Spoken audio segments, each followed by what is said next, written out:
everybody. Welcome to Krystal Tini TV. I am decked out in leopard for a very special reason. Today I have Toni Nagy on, who is a stand-up comment and content creator that's quasi-radical, somewhat existential, pseudo-philosophical, and mostly funny. Her comedy is like an acid trip, but with equal opportunity genital jokes. She's also a writer, filmmaker, sketch comedy creator, and codependent in recovery. She made an extensive amount of videos for the internet that have been seen by literally hundreds of millions of eyeballs, which Toni is very, very grateful for because likes are her self-esteem. That was her bio. That is what she said.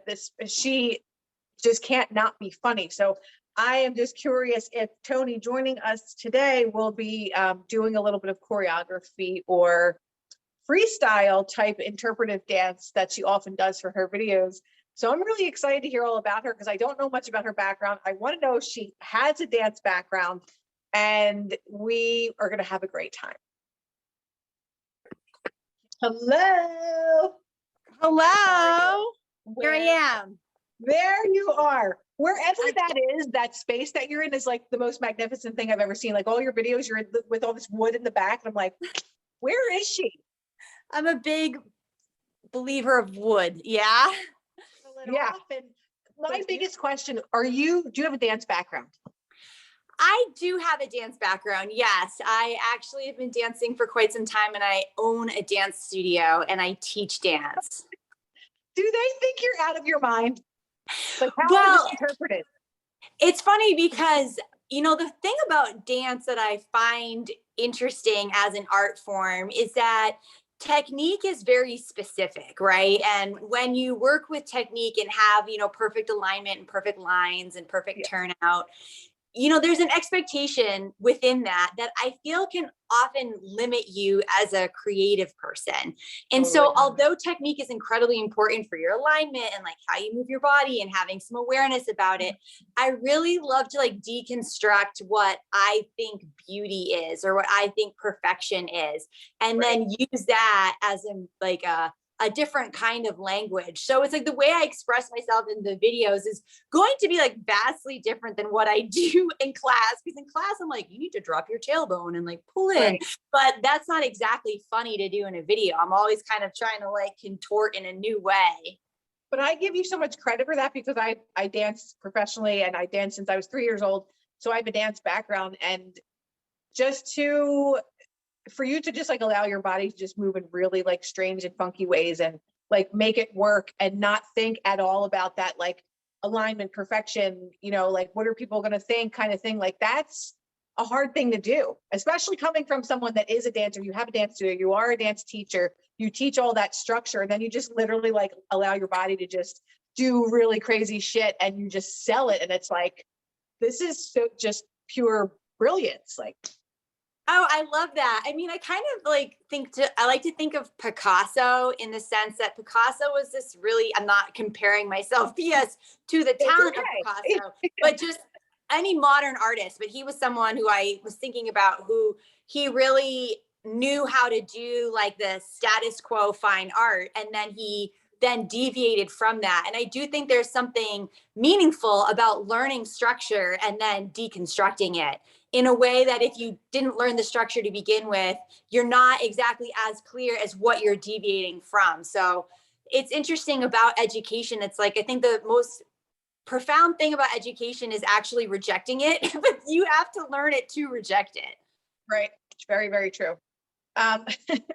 So I know people ask you this because they ask me too, like, well, what made you like start to speak out? And like, you're obviously speaking out in a very different and specific way that no one's ever seen, but it's like no one can look away. If someone plays your video, like no one can look away from that. Like they just can't, like they have to listen to what you're saying because your body is moving in such a crazy way and a funny way that people have to listen to your message. But what prompted you to do this? Because especially being in the dance world and having a dance background, it's mostly very liberal, obviously, like as an artist. So I lived in LA for a long time. So I was, you know, surrounded by this all the time. And as soon as I started to speak out, like people were falling off and they were just like, she's crazy, she's this, she's that. So how are people taking it with you doing that? And what made you start to do this? Like, were you always fun? I mean, you have to have always been funny. There's a lot of questions I'm asking at the same time, but I'm just like so curious how all this unfolded. Well, I think in terms of, a personality that developed within me, retrospectively, I think that my mother approached parenting as a type of performance art. She would do things that were very inappropriate from a certain context, and she exposed me to a lot of like intense media very young. Like I remember when she showed me like Andy Warhol's Dracula and I was 8. Hold on, what? I'm doing something. Can you say hi? Have him say hi. Come say hi. Yeah, go take your acting class. This is my child. Hi, child. This is like your mom. Huh? Are you funny like your mom? Sure. If you're yes, it is. What do you want? Yes, fine. Get out of here. A popsicle. I mean, I appreciate the asking of the popsicle, but it's like, get your damn popsicle. Oh yeah, so my mother showed me Andy Warhol's Dracula when I was like younger than her, so I was exposed to a lot of bizarro media in a certain sense, but it had like a sense of humor to it. And I think my mother thought that was funny, like, oh, it's so funny that I did this. Or she would threaten me to wear a Magnum condom t-shirt to pick me up from school if I didn't behave. Like she would really? Well, she would threaten. She never actually did, but she said I behaved. Okay. I wasn't about to test that. Okay, right. And I think that my mother views life as performance art. Like she's always kind of talking to people in this way that's trying to shock them. I remember once she was like talking to this waiter and she was like talking about chickens and how, oh, I used to have all these chickens, but they would follow me around like, I was a rooster and I had to say to the chickens, hey, chickens, I'm not a lesbian chicken. Oh, and this like waiter was just like, he had no idea like what to say. Like he was like, am I supposed to laugh? So I think she takes performance art into her life to entertain herself. And I realized that like, oh, that influenced me a lot. I just take it to different avenues. Yes, absolutely. And so I do think what I'm doing is like a sense of performance art. And it's not just, it's like comedy is a part of it, dance is a part of it, clowning is a part of it. And I guess that is just a bit of like how I was raised, was just to have a sense of humor about life in general. Which is absolutely amazing because it's a crazy time right now. And like humor is one of the few things that are going to get us through, really. Yeah. I think that when we get depressed or in that state of being anxious and hopeless, I don't want to act when I feel hopeless. I'm not inspired to try something new when I'm feeling hopeless. I actually probably am my most stagnant when I'm feeling hopeless. And so it's like, I think it's stagnation that is what's creating like a cultural and psychological impotence, right? It's like we're all just like, oh, just like a flaccid penis, like just flopping through life. And it's like, how do you get hard? That you have to relax and the blood's got to flow, so we have to relax into life and allow the blood to flow, and we will be like collective hard cocks, Yeah. Or like a nice engorged clitoris, right? Like these are, you need the blood to go to the genitals of our heart in order to like move through this monumentous mind control experiment that I think we're all a part of. Absolutely. I just love where this conversation is going, and the descriptions along with it are just amazing. So thank you for bringing that here. Have you been doing a lot of podcasts? Doing podcasts, which is actually how I was like blessed to do on earlier today. I have been doing a lot of podcasts, and it's really amazing to get to have these conversations with people that are, I think that the thing that's so interesting to me that everyone seems to be craving is questioning and curiosity and intuition and connecting to intuition, and not necessarily being subjugated by an overlord that's telling us what's right or what to do all the time. And I think that's like a really difficult transition for a lot of people to wrap their essence around, because we are programmed to believe in authority, and we're programmed to believe that others know more than you, and then them telling you what to do is how you should then operate. And I have to admit, there is something relaxing about being told what to do, because when you aren't feeling the anxiety of your own agency and you're just kind of like, do this now, do this, you can just like, oh, okay. And there's a certain, I don't know, there's like a surrender to that is, I can see why that's attractive. But I guess I would argue is that surrendering to your own intuition and surrendering to your own curiosity and the mystery of existence, that we will never understand fucking so much stuff. So we just have to just like allow mystery more. And I think that's scary to people. Absolutely. That's why they blindly trust these supposed leaders, but also that's why people like us that maybe don't want to speak out or can't speak out or are too shy to do so are gravitating towards a lot of people that have become leaders in this movement, this freedom movement. People want to be led. Not everyone is capable of being a leader. So it's so important to deliver a message, but you're doing it in such a unique way that it's just like I said, people are not going to not listen to what you're saying based on the movements that you're doing and all that stuff. So it's like, you just are in a very unique position because there's no one else like you. Like there's been, there's so many of us that have been speaking out since the very beginning, but there's no one that is doing it in such a unique way. The only other person that comes close is, what's her face? I don't know if you know what's her face. She was in Canada, but her handle was literally what's her face. Oh, that's funny. They deleted her. I don't know when, but I think she has several accounts or whatever, but she was like writing Little Mermaid songs, like talking about the vaccine and things like, and she was like a complete goofball too, but you are just so unique. And it's just very impressive that you actually teach dance and stuff, having that whole liberal sector really like it, or people like, and again, I asked you this earlier, but we didn't really get around to it. How does your students or their parents, like, how do they receive this? Because I'm sure they see, like, there's no way that they can't see these videos or have it. Oh yeah, totally. I mean, I also do teach adults. I have a dance studio for like adults and teens. Okay.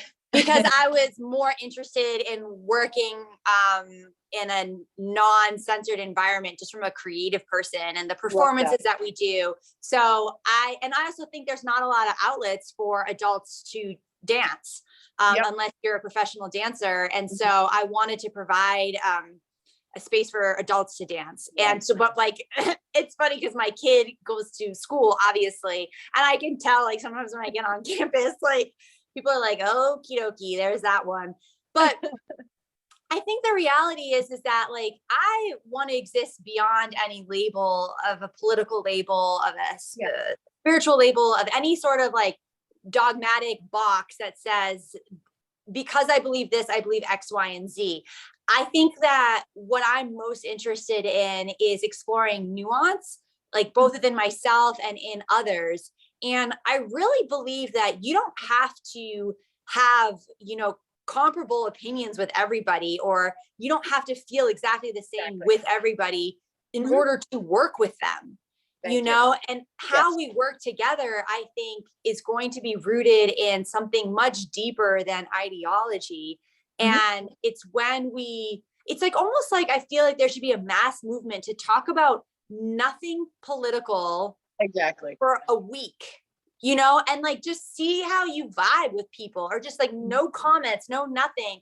Because it's funny, like, a lot of people that might troll me or something, and they'll like say something that like try to hurt my feelings, but like, I actually think what they said was kind of funny, and I'm like, oh, it's kind of funny, this person has a sense of humor, like, we'd probably like vibe out in a certain way if they weren't trying to like tear me down. And so I wonder, and it's funny you said about leadership earlier. It's like, I think that there are so many different types of leadership, and there isn't just like the extroverted, big personality, I have lots of ideas.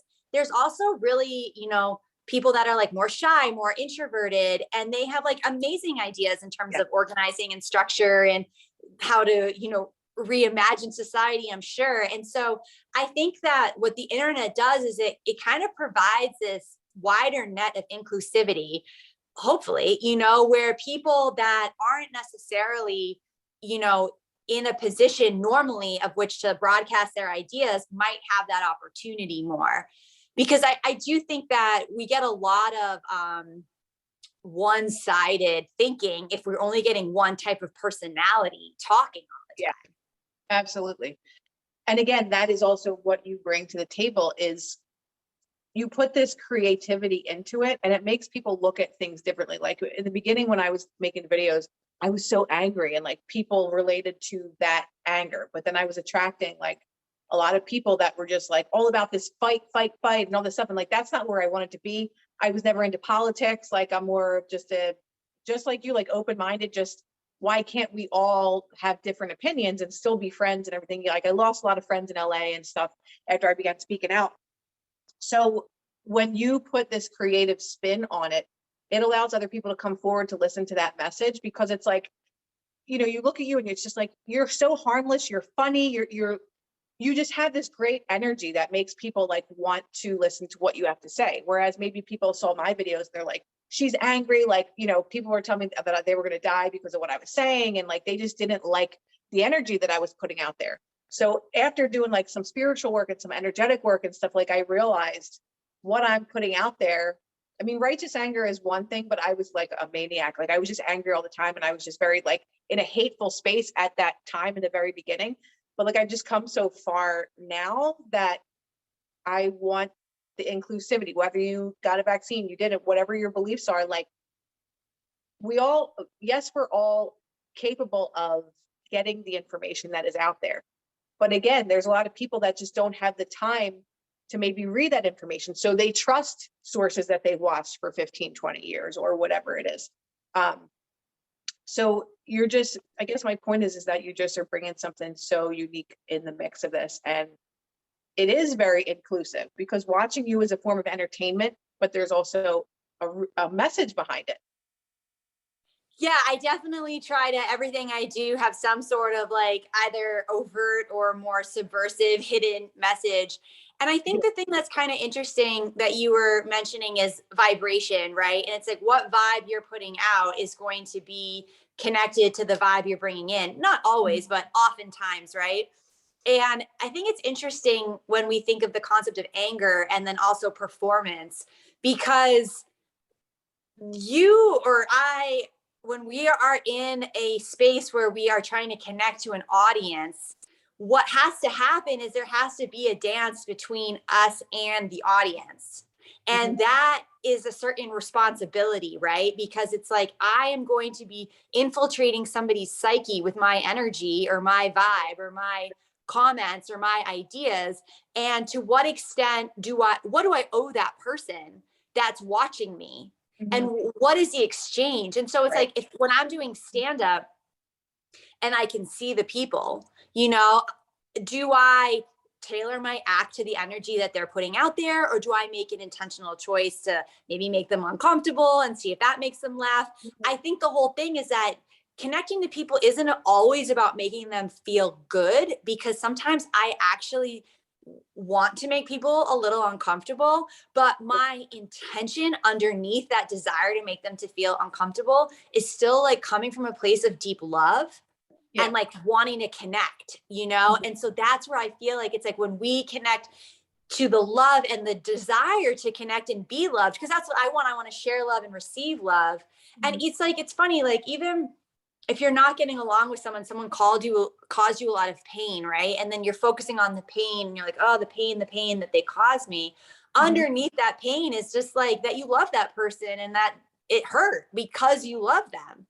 Right. But, you know, it's hard to get hurt by someone you don't love, you know, like you can kind of, but it's not the same. It's like more of like an ego bruise, but that deep soul pain is underneath that is like a love. And so I do think the interesting thing about performance is that is really kind of falling in love with your audience and falling in love with the people that are consuming you, because what an intimate act. Yeah. Yeah. It's so true. And you know, since the last 2 years, like I just find myself thinking about like how grateful I am for the people that listen to me, for the people that are always checking in with me. Like I'm sure you get so many DMs, like just people, oh my God, I love what you do and you're so funny and all this stuff. And you really just create this community of people around the world, which I'm sure you've experienced by now. You know, I've had people in Africa and like Iceland and just South Korea like message me like, thank you so much for speaking up. And you really just create this web of people that you know, as much as social media can be a bit damaging, you know, for our mental well-being, it also has been very connective. Just to know that there's so many people out there that are fighting for the same things and that we're not crazy. So it brings me to my next question. Has this occurred or has this happened to you yet where people are calling you controlled opposition or that you're paid to do this? Like, has any of that happened to you during this? No, I mean, like, to be totally honest, like, I have been talking and questioning and doing this for a really, really long time. So nobody that knows me in my life was like, what? You know, like, this has been a big part of who I am for, you know, decades. So from like a personal perspective, there hasn't been a lot of shock, you know? And then when people meet me, they're like, oh, right, this adds up. You know, like I basically am who I am on camera. Like that's me in IRL. But in terms of like the internet trolling or accusing me of things, not on my personal platforms. Like, I don't know like what's like gone into Reddit or what's gone into like other people have posted in other conversations. But like, I would say the majority of the feedback I've gotten on my personal pages has been pretty, really kind, which, you know, makes me, amazing. It's really meaningful. It really means so much to me, all this kindness. And like I said, like sometimes even the trolling can be hilarious because there are some funny people out there that are dicks, but they're fucking funny, you know? Yeah. And, or even when someone says something kind of stupid, you know, they're like, I know your body better than you because my mother's a gynecologist. I was like, I want to make a song out of that. You know, I was like, I like screenshotted this guy's like, this like page long paragraph about what a dumb feminist I was. And I was like, is that iambic pentameter? You know, I'm like, there was something so like hilarious about the time he spent like calling me a dumb feminist that like, I was like, I want to do something with this. Yeah. Absolutely. I mean, you can get a lot of content just from the people that comment because you're just like, holy shit. There are some crazies out there and I may be one of them, but who cares? I'm entertaining people and I'm funny, so it doesn't matter. Yeah, totally. And I often think it's like people want attention, you know, and sometimes I just feel like, oh, this person's just looking for some attention and like, that's okay. Yeah. I'm sure you give it to them in a very humorous way because there's certain people that'll literally, the same guy will like comment on every single, just starting trouble all the time. And you're right. It's like, it's just an attention thing. Yeah. It's just, they want some attention. Yeah. I mean, I think like the people that get most mad at me are like people that think I'm a man hater or something, you know. I think that's like but like I think I'm an equal opportunity genital comedian, you know. Like I'm like, I think I make fun of like both genitals like quite fairly personally. People actually get like angry about that. They get a little twisted. Yeah, it's fun. A couple of dudes will, you know, be like, you're a man hater. You're an angry man hater. I'm like, I have dudes from like 20 years ago that still want to get back with me. I'm like, I don't think so, sir. You know, I'm like, I'm an incredibly good girlfriend and partner. You know, nobody wants to break up with me. So I think I'm okay. Exactly. Oh my God, I love it. You're so amazing. I'm so glad that you were able to come on, and thank you. What was my other question that I wanted to ask you? It was like a really burning one, but I can't remember. We'll talk a little bit about this feminist stuff. Like, why are people labeling you as a feminist? Probably because I mean, I make like feminist content, but what is a feminist? I think it's funny. It's like a feminist from the basic definition is somebody who is advocating for equal rights and opportunity between the genders. Like that seems so fucking benign to me. So I mean, there is in no context that I wouldn't call myself a feminist. And yet at the same time, I think that as a movement, anything that we're doing that is like the problem with being in a movement of like a particular identity is you're reinforcing identity. And it's like identity is what we need to be peeling apart and picking apart and like deconstructing and reconstructing in construction paper. So it's like, I believe in equal opportunity for all humans. And like, I live in a woman's body and I've experienced a lot of fucked up shit in that consequence of being in my woman's body. And I've experienced a lot of great shit being in my woman's body. So can I speak what it's like to be anything but like, I can't. But at the same time, I don't want to be limited by that identity, but that identity is still what shaped me.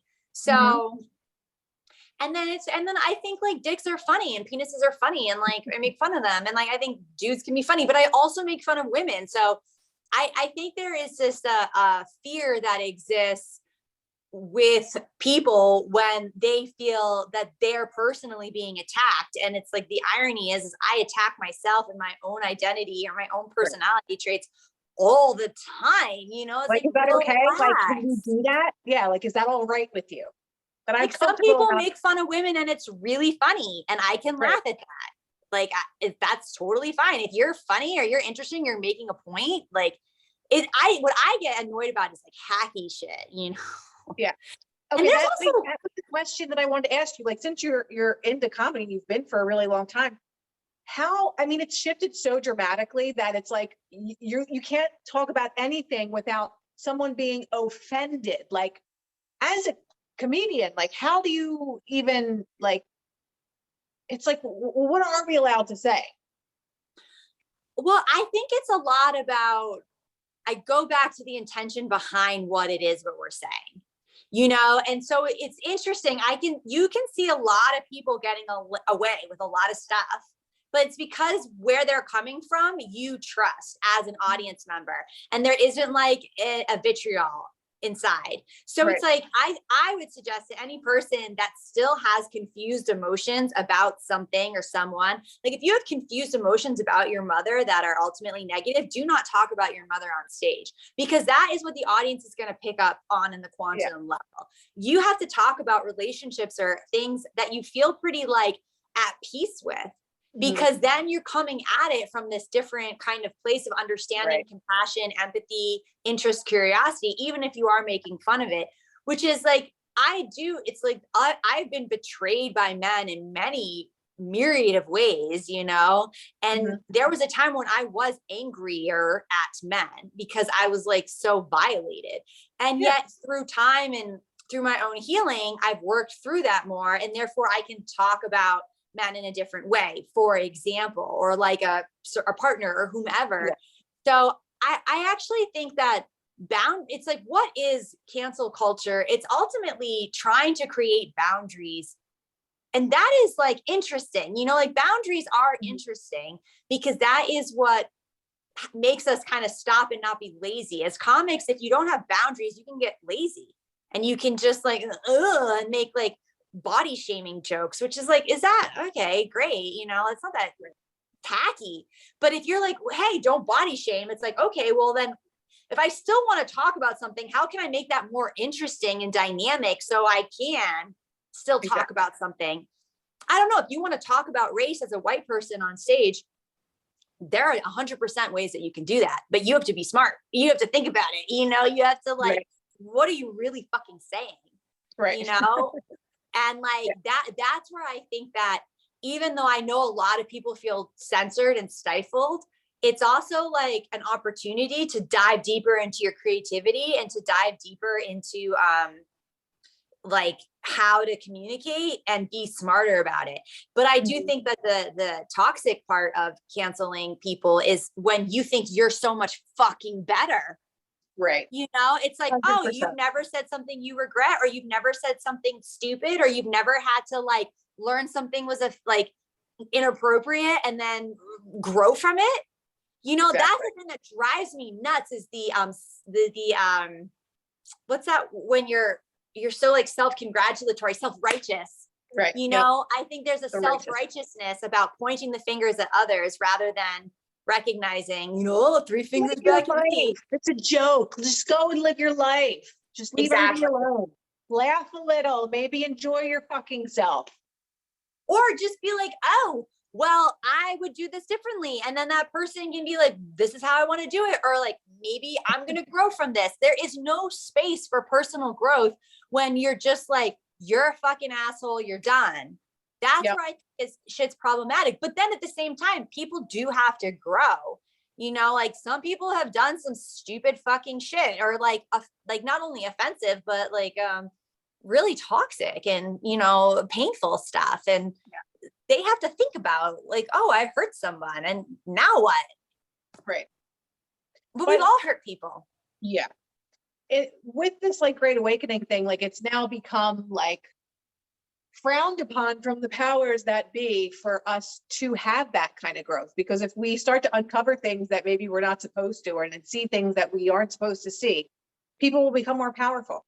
So if you continue to cancel people, not allow them these experiences to allow the growth, we just stay the same where we are, easily manipulated and easily controlled.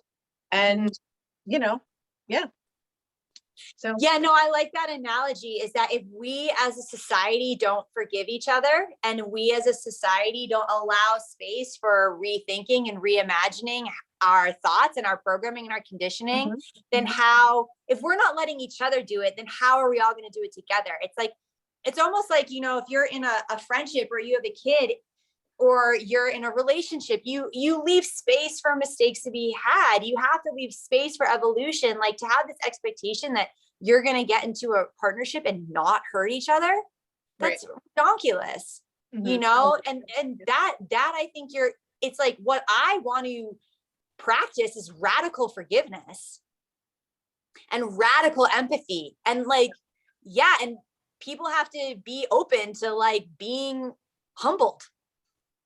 100%. We have only a few more minutes. If you would like to give us any kind of interpretive dance for the last segment of this, I would really. Oh my God, that's so funny. Your goodbye with some contemporary style or freestyle of your choice. Okay, I will. And I just should say my goodbye in that way. I would love that. Okay, I'm going to do that just for you. I love it. Okay, can you see my whole body? I can see everything. I love those pants. Oh yeah, they're cute, right? Yes. So if I were to give any words of wisdom about how we should move forward in our existence, it's going to be through pushing ourselves to have more open and honest dialogue. Yes. Oh my God.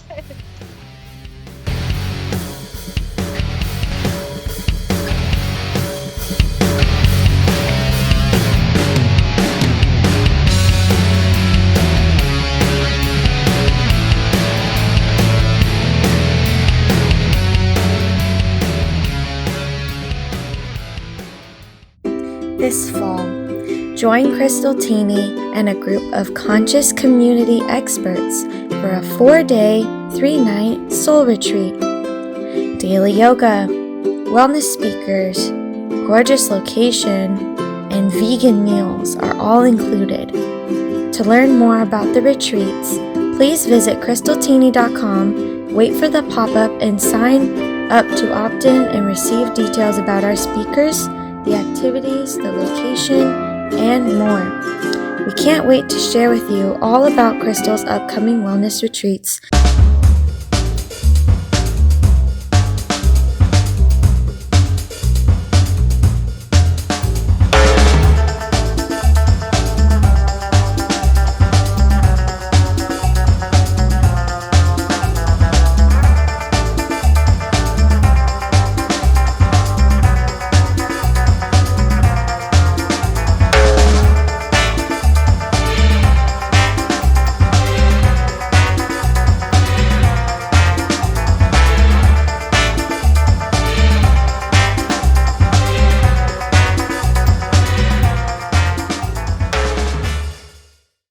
Leopard is always fun. Someone said that was symbolism. Okay.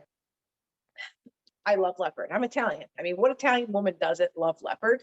If you don't love leopard and you're Italian, then you're not really Italian. That was my own personal show. You are so friggin' brilliant. And thank you just for taking the time out to do this and for entertaining the entire population and whoever is watching you. You are a true that's blessing. so kind. I really No, appreciate thank all you. your kind words. No, I mean that. You're amazing. And you just give people a different way of listening. Yeah. Oh, sick. I'm just like loving the leopard print. Listen, I wore it for you. Oh, I was like, this outfit, I have a leopard print onesie and I was like, wait, I should go put on